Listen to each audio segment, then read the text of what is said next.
Princess Lyrali stood in the great hall of the Zephyrian Empire, her violet eyes filled with anger and sadness. The crystal walls around her glowed softly, reflecting the light from her skin. She was beautiful, like all her people, with pale blue skin that sparkled and long silver hair that moved like water. But today she felt ugly inside. "You cannot ask this of me, father," she said, her voice shaking. The words echoed in the huge room where the Galactic Council met. Emperor Valdris looked at his daughter with tired eyes. He was old now, older than he looked. The war had aged him in ways that showed only to those who knew him well. His golden robes seemed too heavy on his shoulders. "I do not ask, Lyrale. I command," he said quietly. "The war must end. Too many have died." Lyrale knew he was right. For 3 years, the Zephyrian Empire had fought the humans. At first, everyone thought it would be easy. Humans were new to space travel. They had crude ships and simple weapons. The Zephyrians could read minds and control energy with their thoughts. They had ruled the galaxy for 1,000 years. But the humans were different. They fought in ways no one expected. When the Zephyrians attacked their cities, the humans would abandon them and attack somewhere else. When the Empire sent their best generals, the humans would disappear and strike from behind. They learned fast and adapted faster. Now both sides were tired. Billions had died on hundreds of worlds. The galaxy was burning and no one could win. "The human Admiral Chen has made an offer," Emperor Valdris continued. "A marriage alliance. You will marry him and our peoples will have peace." Lyrali had seen the message. Admiral Marcus Chen of the Human Coalition wanted to marry her. Not for love, but to stop the killing. It was smart politics, but it felt like a prison sentence to her. "What do you know about this human?" she asked. "Little," her father admitted. "He is their military leader. Young for his rank. They say he is brilliant. That is all." Lyrali closed her eyes. She could feel the thoughts of everyone in the room. Her people's minds were like bright lights full of hope and fear. They wanted peace so badly they could taste it. How could she deny them that? "If I do this," she said slowly, "what happens to me? Do I live on their world? Do I become human?" "You become a bridge," Emperor Valdris said. "You help our peoples understand each other. You make sure the peace lasts." Lyrali nodded slowly. She had no choice and she knew it. "I accept." 3 weeks later, she stood on Concordia Station, a neutral place between human and Zephyrian space. The wedding would happen here, broadcast to both empires. She wore a white dress that combined human and Zephyrian styles. It felt strange and uncomfortable. The humans had arrived that morning. Lyrali had expected an army, but only a small group came. They looked nervous around her people. She could feel their fear through their thoughts. All except one. Admiral Marcus Chen stood at the altar waiting for her. He was not what she expected. He was average height with brown hair and kind eyes. He looked normal, like any human soldier. But something was different about him. When Lyrali tried to read his mind, she found nothing. No thoughts, no emotions, just empty space. It was like looking into a dark room. This had never happened to her before. All humans were easy to read. Their minds were simple and open compared to her people. "Princess Lyrali," Marcus said when she reached him. His voice was calm and respectful. "Thank you for this sacrifice." "Admiral Chen," she replied, studying his face. "I hope you understand what this means." "I do," he said. "I will do everything I can to honor it." The ceremony was short. They spoke vows in both languages. When Marcus spoke Zephyrian, his accent was perfect. Better than perfect, actually. He sounded like he had been born speaking it. Another strange thing about this human. When they kissed to seal the marriage, Lyrali felt a shock run through her body. Not unpleasant, just surprising. For a moment, she thought she felt something from his mind, like a door opening just a crack. Then it was gone. The crowd cheered. Cameras flashed. The war was over. Later, at the reception, Lyrali watched her new husband. He moved through the crowd with easy confidence. He spoke to Zephyrian nobles in their own language, making jokes they laughed at. He discussed trade routes with merchants and military tactics with generals. Everyone seemed to like him. "Your husband is not what I expected," said Lady Vera, one of Lyrali's friends. She was younger than Lyrali and had always been jealous of her position.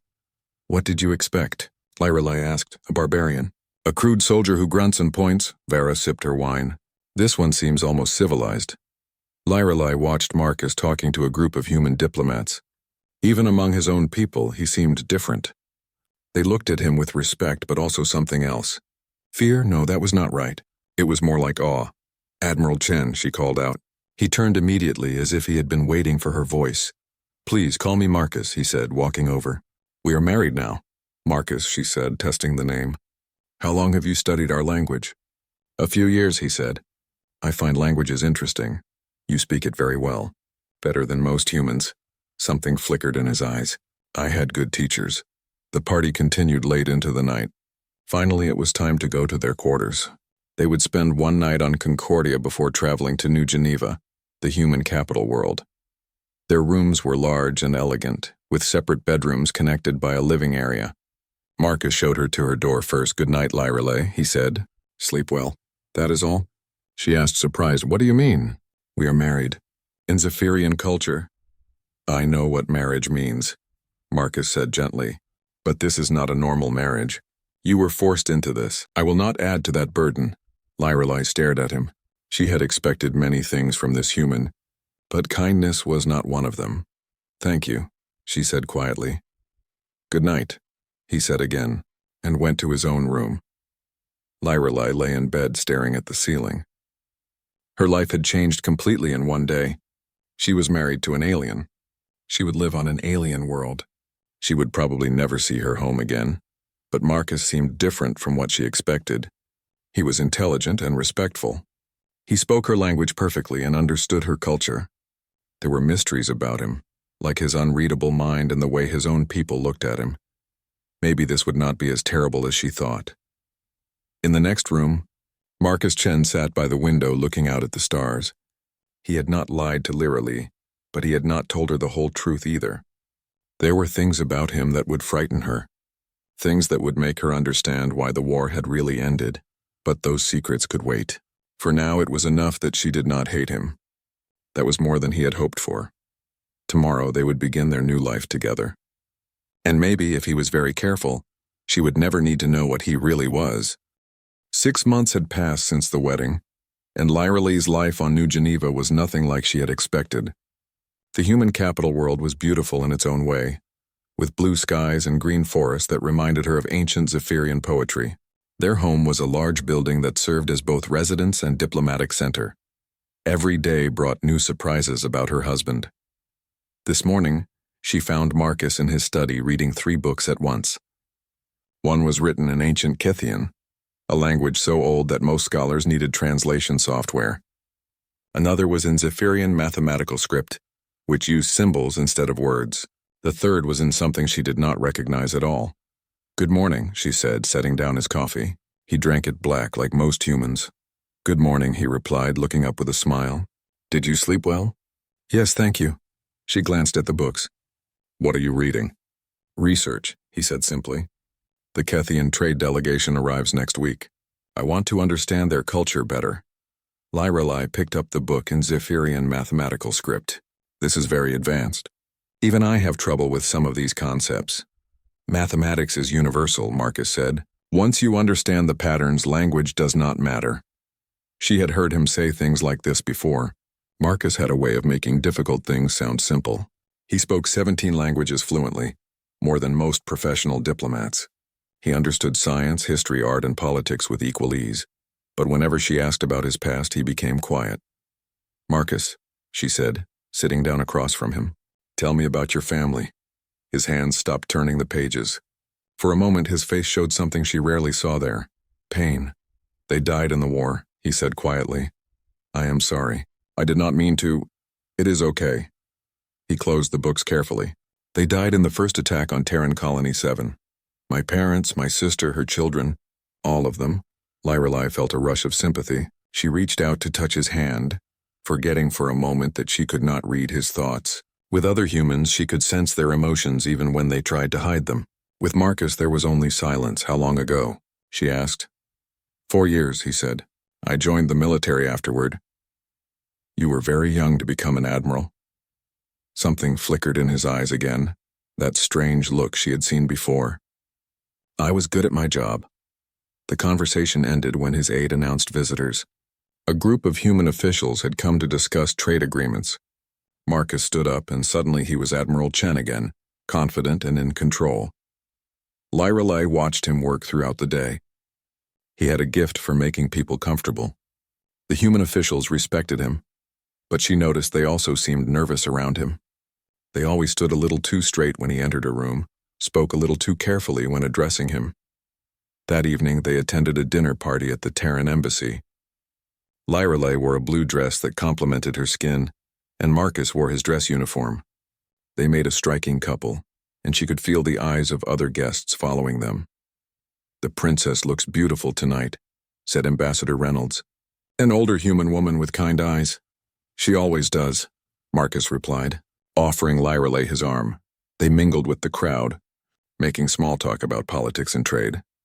Lyrelei was getting better at human social customs, though they still seemed strange to her. Humans talked around subjects instead of directly about them, and they smiled even when they were not happy. Halfway through the evening, the lights went out. Emergency lighting kicked in immediately, bathing everything in red. Security guards appeared from nowhere, surrounding the important guests. Someone shouted orders in the darkness. "Stay calm," Marcus said quietly, but his voice had changed. It was colder now, more focused. "There has been an attack on the main power grid." "How do you know that?" Lyrelei asked. "I just do." The lights came back on after 10 minutes. The security chief announced that terrorists had tried to destroy the embassy's power supply, but they had been stopped. 3 attackers were dead, 1 captured. "How did you respond so quickly?" a reporter asked the security chief. "We had advance warning," the man replied, looking uncomfortable. Lyrelei looked at Marcus. He was adjusting his uniform sleeve, but she caught a glimpse of something on his wrist. A device of some kind, glowing softly blue. When he noticed her looking, he pulled his sleeve down quickly. "Shall we go home?" he asked. In the car ride back, Lyrelei could not stop thinking about what she had seen. Marcus had known about the attack before it happened. The device on his wrist had been active, and the way he had moved when the lights went out, too fast, too sure.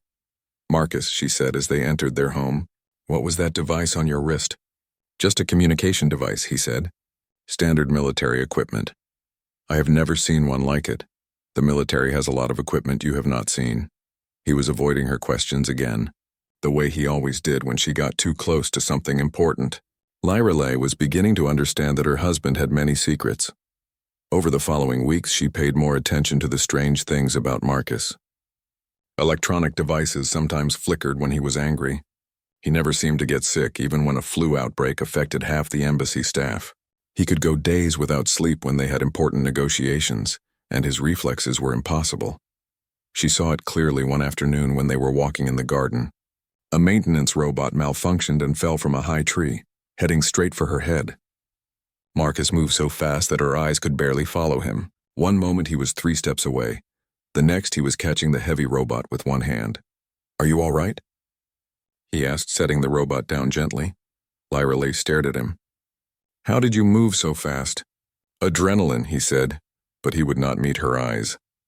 That night she decided to investigate. While Marcus slept, she accessed the embassy's computer system. Her diplomatic status gave her some access to human military records. Though most files about Marcus were classified beyond her clearance level, what she found made her more confused, not less. Marcus Chen had appeared in military records 3 years ago, with no prior history. His psychological evaluations were strange, full of notes about exceptional adaptation and unique capabilities. There were references to something called Project Prometheus, but those files were completely blocked. Most disturbing of all, there were medical reports that made no sense. Marcus had been treated for injuries that should have killed him, but he had healed in days instead of months. His blood work showed anomalies that the doctors could not explain. The next morning, Lyrelei confronted him over breakfast. "I know you are not telling me everything," she said. Marcus set down his coffee cup carefully. "What do you mean?"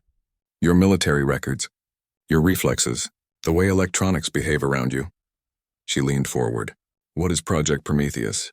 For a long moment, Marcus said nothing. Then he sighed. "How much do you really want to know?" he asked. "Everything. Even if it changes how you see me? Even if it makes you afraid?" Lyrelei thought about that. Over the past 6 months, she had grown to care for Marcus.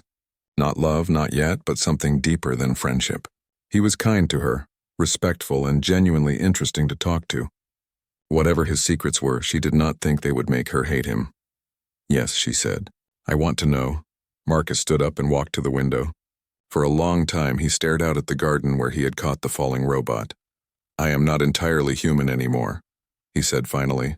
The Prometheus program changed me. Changed all of us. What do you mean, changed? Enhanced, improved, made into something more than human.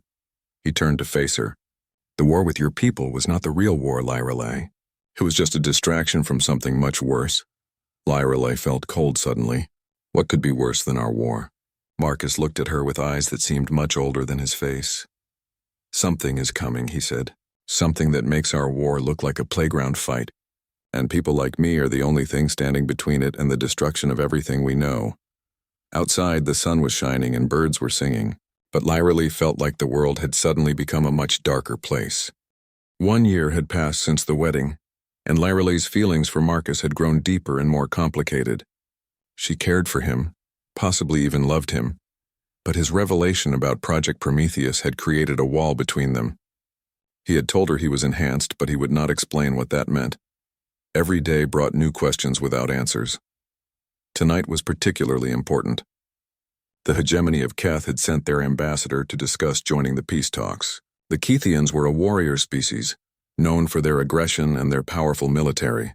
If they could be brought into the alliance, it would strengthen the peace considerably. Ambassador Zorkan was exactly what Lyrelei expected from a Kethian. He was huge, with gray skin covered in ritual scars and eyes like black stones. He spoke basic with a thick accent and made it clear he thought humans were weak and Zephyrians were soft. Your little peace will not last, he said during dinner, cutting his meat with violent strokes. Humans expand too fast. Soon they will want our worlds too. Marcus remained calm. The human coalition has no interest in Kethian space. All species say this. Then they grow hungry for more. Zorkan's laugh sounded like grinding metal. Perhaps we should remind the galaxy why Kethians are feared. Lyrelei felt tension growing around the table. Several human officials looked nervous. The Kethian delegation seemed pleased by their ambassador's aggressive words. What kind of reminder did you have in mind? Marcus asked quietly. A demonstration. Your border colonies are soft targets. A few attacks would show everyone that Kethians are not to be ignored. That would be unwise, Marcus said, his voice still calm. Zorkan leaned forward. Are you threatening me, human? I am giving you advice. I do not need advice from a species that barely learned to fly between stars. Marcus excused himself politely and left the dining room. Lyrelei tried to continue the conversation, but Zorkan seemed more interested in making threats than negotiating. The dinner ended badly with the Kethians promising to consider their options. 20 minutes after the ambassador returned to his ship, his communication device started beeping urgently. What is it? Lyrelei heard him snap at his aide. The aide whispered something that made Zorkan's face turn pale gray. Impossible, the ambassador said. Check again, more whispering. Zorkan stood up abruptly, his massive frame shaking with what looked like fear. Ambassador, Marcus said, returning to the room as if nothing had happened. Is there a problem? 3 of our military bases, Zorkan said slowly. They have gone dark. Complete system failures, all at the same time. How unfortunate, Marcus replied. Equipment failures can be so unpredictable. Zorkan stared at him. These were our newest installations, the most secure facilities in Kethian space. Technology is complicated. Sometimes things just break. The ambassador's eyes narrowed. The timing is very convenient, is it? Marcus smiled politely. I am sure your engineers will figure out what went wrong. Zorkan said nothing more, but his attitude had completely changed. Instead of threatening, he seemed nervous. Before he left, he signed a preliminary agreement to join the peace talks. After the Kethians departed, Lyrelei confronted Marcus in their private quarters. What did you do? She demanded. I had dinner with difficult guests, Marcus said, loosening his tie. Do not play games with me. 3 Kethian bases do not just fail at the same time. Marcus sat down heavily in his chair. No, they do not. So you did something. I made a phone call. Lyrelei stared at him. A phone call destroyed 3 military bases? I made a request. Other people carried it out. What people? What kind of request? Marcus was quiet for a long moment. The kind of request that saves lives by preventing a war. You are enhanced humans. Prometheus soldiers. She was starting to understand. How many of you are there? Fewer than you might think. More than our enemies know. What can you do? Marcus looked at her with tired eyes. Things that would frighten you. I am already frightened. Not of you, but of not knowing. He stood up and walked to the window. Outside, New Geneva sparkled with millions of lights. Somewhere out there, Lyrelei realized, were other people like Marcus. Enhanced humans with abilities that could cripple military installations with a phone call. The Prometheus program has 7 generations, Marcus said finally. Each generation is more advanced than the last. I am Generation 7. What does that mean? It means I was volunteers for procedures that changed my DNA. We integrated genetic material from dozens of alien species. Some we traded with, some we found on dead worlds, some we took from prisoners during the war. Lyrelei felt sick. You experiment on prisoners? Not me personally. But yes, the program did. We needed to understand how other species work, how they think, how they heal, how they adapt. That is monstrous. Yes, it is. Marcus turned to face her. It is also necessary. Necessary for what? To fight something worse than the Kethians. Worse than any species in this galaxy. Lyrelei wanted to ask more questions, but Marcus's communication device beeped. He looked at it and frowned. We need to go to the command center, he said. Now. They took a private transport to the military complex in the center of the city. The command center was a large room full of screens and computers buzzing with activity. Admiral Sarah Park, the head of Human Defense Forces, met them at the entrance. When did it start? Marcus asked. 20 minutes ago. Long-range sensors picked them up at the edge of Sector 7. How many? 12 ships. Maybe more. They are not responding to any communication attempts. Lyrelei followed them to the main screen. It showed a star map with red dots moving slowly toward inhabited systems. What ships? She asked. Unknown design, Admiral Park said. They do not match any species in our database. The energy signatures are off the scale. Marcus studied the screen with intense focus. Show me the tactical analysis. Numbers and charts flashed on the screen. Lyrelei could not understand most of it, but she could see that the unknown ships were massive and heavily armed. They have already destroyed 3 colonies. Admiral Park continued. No survivors. No wreckage. The planets are just empty. Empty how? Lyrelei asked. No life signs.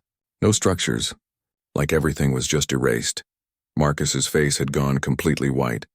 Send immediate alerts to all Prometheus teams. Full activation protocols. Sir, that will expose the program. The program does not matter anymore. Marcus turned to Lyrelei. I need you to contact your father immediately. Tell him to mobilize the Imperial fleet. Why? What is happening?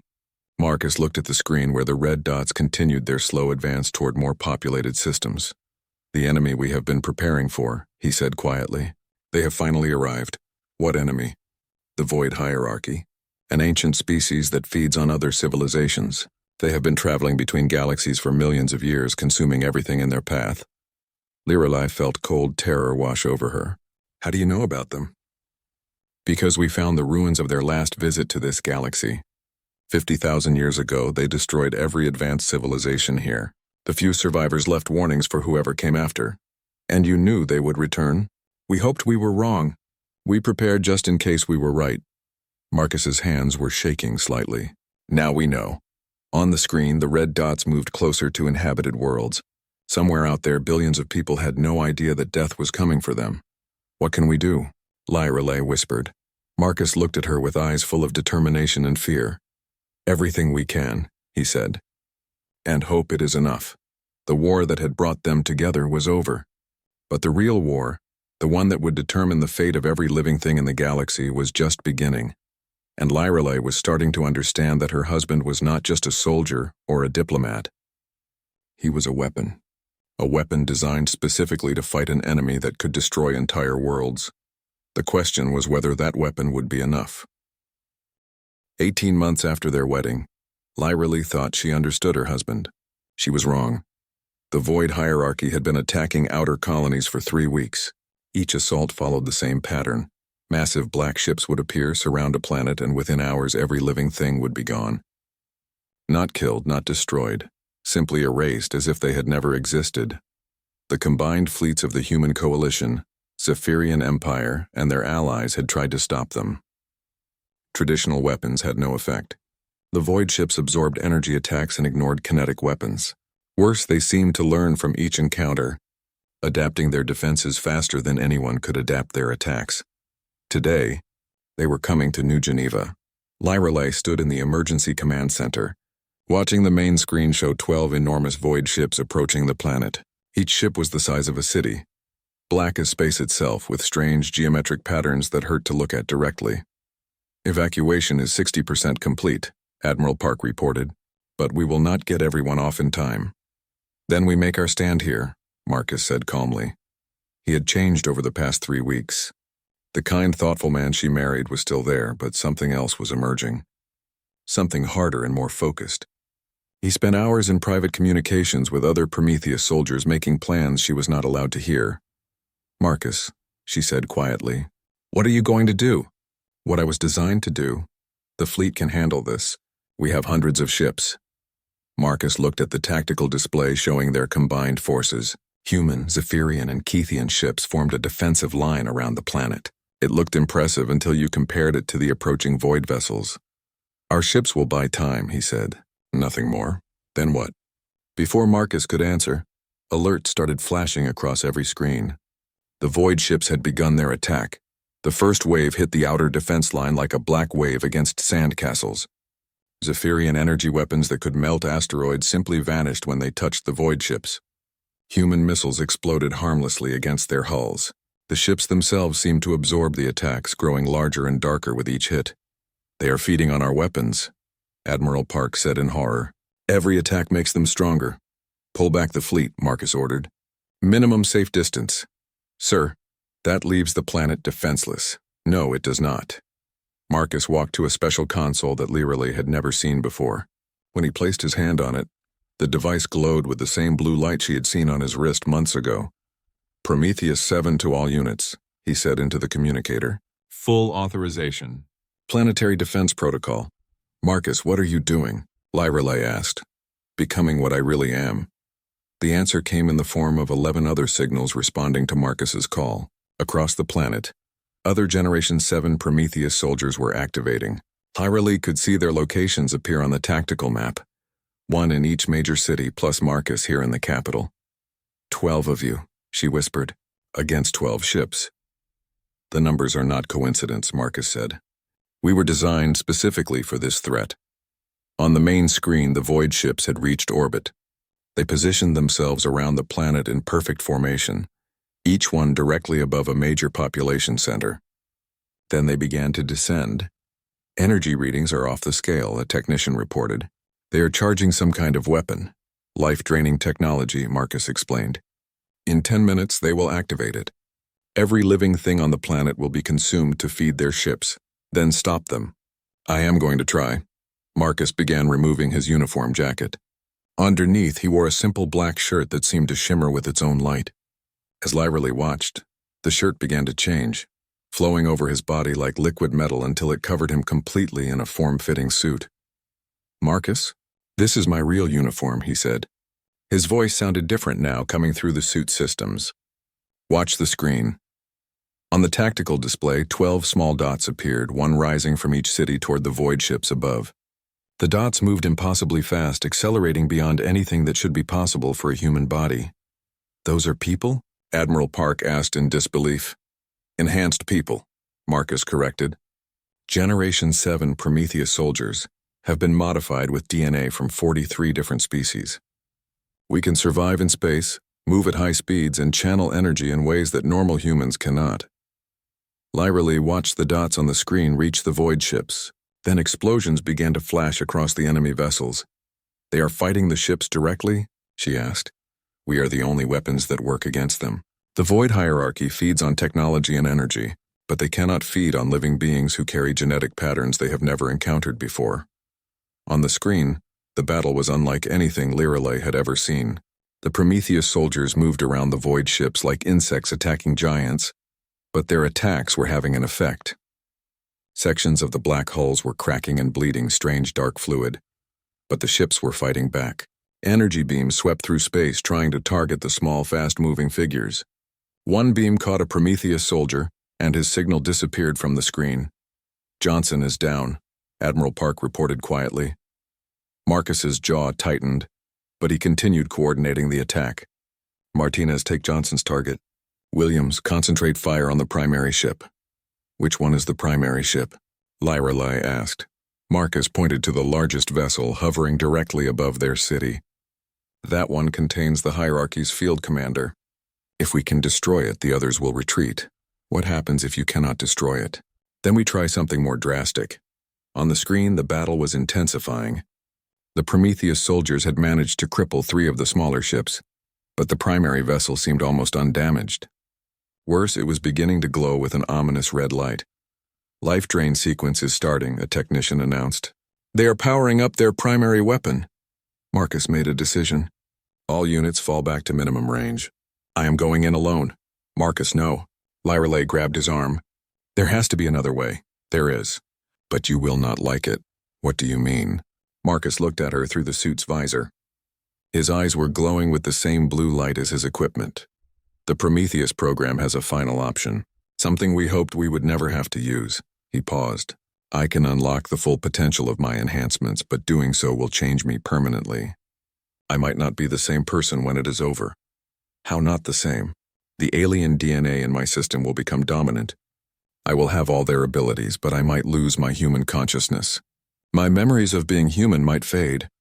Lyrelai felt tears forming in her eyes. There has to be another way. Not for this enemy. This is what I was made for.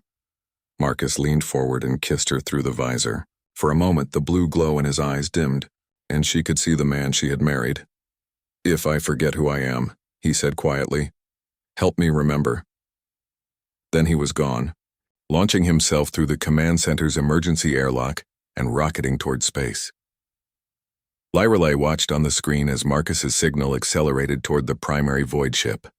The massive vessel turned its weapons on him, filling space with deadly energy beams. But Marcus moved like liquid light, dodging attacks that should have been impossible to avoid. When he reached the ship, something extraordinary happened. Instead of attacking the hull, Marcus placed his hands on its surface and began to glow brighter and brighter. The light spread from his body into the ship itself like infection spreading through a wound. What is he doing? Admiral Park whispered. Lyrelai could feel something through her telepathic senses. Not Marcus's thoughts, which had always been blocked to her, but something else, power, raw, incredible power that seemed to fill space around the ship. He is becoming something new, she said softly. On the screen, the void ship began to crack. Light poured out of the fractures, not the red light of their weapons, but the blue light that surrounded Marcus. The ship was being transformed from the inside out. Then it exploded. The explosion was unlike any weapon discharge Lyrelai had ever seen. Instead of fire and debris, the ship simply came apart in waves of blue energy that spread outward like ripples in a pond. When the energy waves touched the other void ships, they began to retreat immediately, fleeing the system as fast as their dark engines could carry them. Life signs? Admiral Park asked urgently. The technician scanned the area where the ship had been destroyed. I am detecting one human life sign. Very faint. He is alive, but barely. Rescue ships reached Marcus 20 minutes later. When they brought him to the medical bay, Lyrelai barely recognized him. His hair had turned silver and his skin had a faint blue glow that pulsed with his heartbeat. His eyes, when they opened, were completely blue with no visible pupils. Marcus, she whispered. He looked at her for a long moment and she feared he did not remember her. Then he smiled and she could see her husband still there behind the alien features. Hello, wife, he said softly. Are you still you? Mostly, he said. I remember everything. I remember loving you, but I am also something more now. Lyrelai took his hand. It was warm, but energy flickered between his fingers like tiny lightning. What happens now? She asked. Marcus looked out the window at the space where the void ships had been. Now we prepare, he said. They will be back and next time they will bring more ships. But we stopped them today. 2 years after the first void attack, the galaxy had changed completely. The old boundaries between human and alien space no longer mattered. Every species now worked together against the common threat. Lyrelai stood in the new Galactic Defense Command Center, watching reports come in from across known space. The void hierarchy had returned with hundreds of ships, attacking multiple systems simultaneously. This time they were not just feeding on planets. They were opening permanent rifts in space itself, creating doorways for even larger forces to enter the galaxy. The Andraste system has fallen, Admiral Park reported. 40 billion people, gone in 3 hours. Marcus studied the tactical displays with eyes that now glowed permanently blue. The transformation that had begun during the first battle had continued over the past 2 years. He was taller now and his movements had an inhuman grace. Energy flickered constantly around his hands, and when he concentrated, the air itself seemed to bend around him. But he was still her husband. Still the man who brought her coffee in the morning and listened to her worries at night. "How many ships do we have in range?" he asked. 200 combined fleet vessels, plus 8 Prometheus teams. Marcus shook his head. "Not enough. We need to try the Nexus Protocol." Lyrelai had heard whispers about the Nexus Protocol, but no one would explain what it was. From the worried looks on the faces around them, it was clearly dangerous. "Sir," Admiral Park said carefully, "the protocol is theoretical. We have never tested it on this scale. Then today we learn if it works." Marcus activated his communication system, speaking to other Prometheus soldiers scattered across the galaxy. Lyrelai could only hear his side of the conversation, but she could tell he was asking them to do something they were not sure about. "What is the Nexus Protocol?" she asked when he finished. Marcus looked at her with those alien eyes that still held human love. "Remember when I told you that the Prometheus program used DNA from many species? Some of that DNA came from races that fought the Void hierarchy millions of years ago. You told me that. What I did not tell you is that some of those races were not just fighters. They were connected to something larger, something that exists between dimensions." Lyrelai felt a chill. "What kind of something?" "The original inhabitants of this galaxy. The first ones. They existed before matter and energy as we understand them. When the Void hierarchy destroyed their physical forms, their consciousness retreated to spaces between reality. And you can contact them? The DNA we carry contains genetic memories from species that serve them. Under extreme stress, those memories can activate." Marcus paused. "But doing so will change us completely. We will become conduits for forces that exist beyond normal spacetime." "You mean you will stop being human?" "I mean we will become something that can save the galaxy." Before Lyrelai could respond, alarms began sounding throughout the command center. On the main screen, a massive rift was opening in space above New Geneva itself. Through the rift, she could see the dark outline of something enormous moving in the space between dimensions. "Void mothership," Admiral Park whispered. "It is 10 times larger than anything we have seen before." The ship that emerged from the rift was beyond imagination. It stretched for thousands of kilometers, its black surface covered with structures that seemed to exist in multiple dimensions at once. Smaller ships poured out of it like insects from a hive, each one larger than the vessels that had attacked before. "All fleet units engage immediately," Marcus ordered. "Do not let them establish a foothold." The battle began instantly. Every ship in the system opened fire on the Void fleet, but their weapons had even less effect than before. The enemy ships absorbed the attacks and grew larger, feeding on the energy directed at them. "They have adapted," Admiral Park said. "Our weapons are making them stronger." "All ships cease fire and retreat," Marcus commanded. "Prometheus teams initiate Nexus Protocol immediately." "Marcus," Lyrelai grabbed his arm. "If you do this, will I ever see you again?" "I do not know," he admitted. "But if we do not try, there will be no one left to remember any of us." He kissed her one last time, and she could feel energy flowing between them. For a moment their minds touched, and she sensed the vast alien intelligences that lived in his genetic memory. Then Marcus was gone, teleporting directly into space to join the other Prometheus soldiers. On the screen, Lyrelai watched 11 figures arrange themselves around the massive Void mothership. They looked impossibly small against the enormous vessel, like specks of dust challenging a mountain. But when they began the Nexus Protocol, everything changed. Light erupted from each Prometheus soldier, not the blue energy she had seen before, but something that seemed to exist beyond the normal spectrum. The light spread between them, forming geometric patterns that hurt to look at directly. Where the patterns intersected, space itself began to crack. "What are they doing?" Admiral Park asked. "Opening doorways," Lyrelai whispered, suddenly understanding. "They are calling the first ones back to this dimension." The cracks in space widened, and through them came things that had no physical form. They were made of pure thought and will, beings that existed as patterns of consciousness without bodies. As they entered normal space, they took shapes that the human mind could barely comprehend. Geometries that folded in on themselves. Structures that seemed to exist in all directions at once. The void ships immediately changed their behavior. Instead of attacking, they began to retreat. For the first time since the war began, they showed something that looked like fear.